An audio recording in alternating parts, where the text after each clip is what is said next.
Ramai tak sedar, tekanan darah tinggi ni selalunya datang perlahan tanpa banyak tanda. Tapi ramai orang lambat sedar sebab mula-mula dia cuma rasa sakit kepala biasa je. Kepala rasa berat sikit, leher tegang, pening sekali-sekala.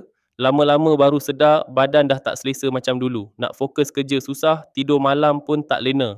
Dia bukan macam penat biasa, tapi kalau dibiarkan lama boleh meningkatkan risiko komplikasi kesihatan yang lebih serius. Bagi yang tak tahu, tekanan darah tinggi berlaku bila tekanan dalam salur darah kekal tinggi untuk tempoh yang lama. Mula-mula mungkin cuma kepala berdenyut, leher rasa keras atau badan cepat letih. Sampai tahap naik tangga sikit pun rasa berdebar. Kadang bangun pagi kepala masih berat. Kadang tengah malam terjaga sebab badan rasa tak selesa. Masalah ni bukan orang berumur je boleh kena. Orang muda yang selalu stres, kurang tidur atau kerja duduk lama pun boleh alami.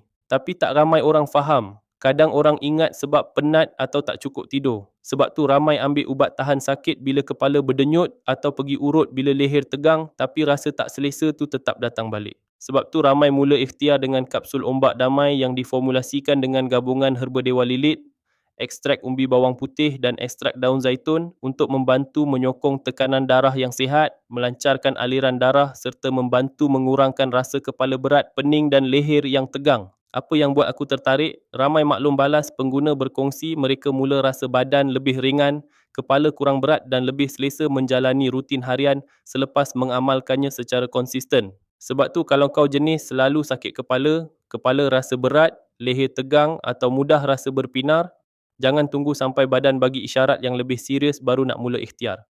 Tekan je link bawah ni sekarang. Aku berani rekomen sebab ramai dah jadikan kapsul ombak damai sebagai ikhtiar harian mereka. Klik sekarang.